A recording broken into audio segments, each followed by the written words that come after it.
আসসালামু আলাইকুম, কেমন আছেন সবাই? আল্লাহর অশেষ রহমতে আমরা ভালো আছি।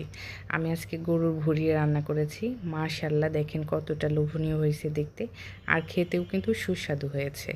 এই রান্নাটা আমি কিভাবে করেছি সেটাই শেয়ার করব আপনাদের সাথে। ভুঁড়িগুলো পরিষ্কার করে তেলে ভেজে ফ্রিজে রাখা হয়েছিল। ফ্রিজ থেকে বের করে আমি আবার একটু তেলে ভেজে নিচ্ছি, কারণ ভুঁড়িতে একটা ব্যাড স্মেল আছে, যে যাই বলুক।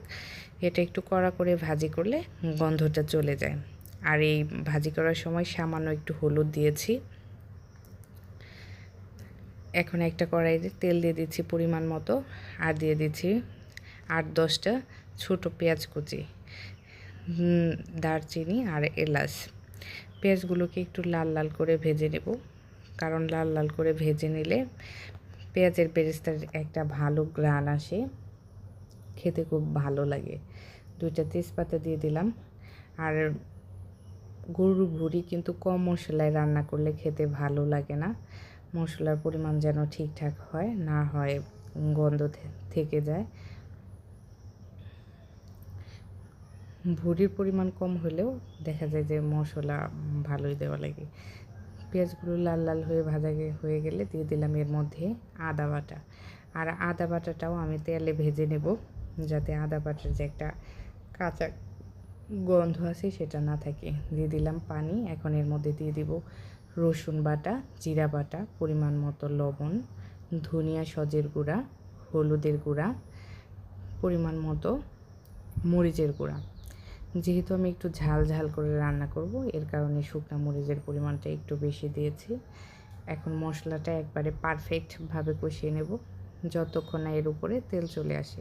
এই যে তেল চলে আসতে শুরু করছে, আরও একটু সময় কষিয়ে নেব। নিয়ে এর মধ্যে দিয়ে দিচ্ছি ভেজে রাখা ভুঁড়িগুলো। আমার মনে হয় বেশিরভাগ মানুষই এই ভুঁড়ি খেতে পছন্দ করে। খুব কম মানুষ আছে যারা ভুঁড়ি খেতে পছন্দ করে না। যারা খান নাই কখনো, তারা এইভাবে রান্না করে খেয়ে দেখতে পারেন, ভালো লাগবে। আবার অনেকেই আছে কোনো জিনিস যত বেশি সুস্বাদুই হোক না কেন তারা পছন্দ করে না, আগে থেকে কখনো খান না। তাদেরকে আপনি যত ভালোভাবে রান্না করে দেন না কেন, আসলে তারা খাবে না। সুন্দর করে কষিয়ে নিয়েছি কিছুক্ষণ, তারপরে দিয়ে দিচ্ছি পানি। যেহেতু ভুঁড়িটাও অনেক সময় ভাজা হয়েছে, এটা সিদ্ধ হয়েছিল, এর কারণে ঝোলের পরিমাণটা কম দিয়ে দিলাম। এখন এটা ঢাকনা দিয়ে রান্না করব কিছুক্ষণ, ঝোলটা কমে আসা পর্যন্ত।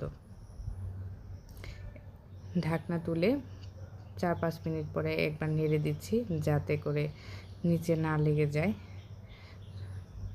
অনেকক্ষণ ধরে জাল দিতে থাকলে নিচে কিন্তু লেগে যাওয়ার সম্ভাবনা আছে। আমার রান্নাটা প্রায় শেষের দিকে। মাশাআল্লাহ, দেখেন কতটা লোভনীয় হয়েছে দেখতে। এটা পরোটা বলেন, গরম ভাত বলেন, দুইটার সাথে খেতে কিন্তু ভীষণ ভালো লাগে।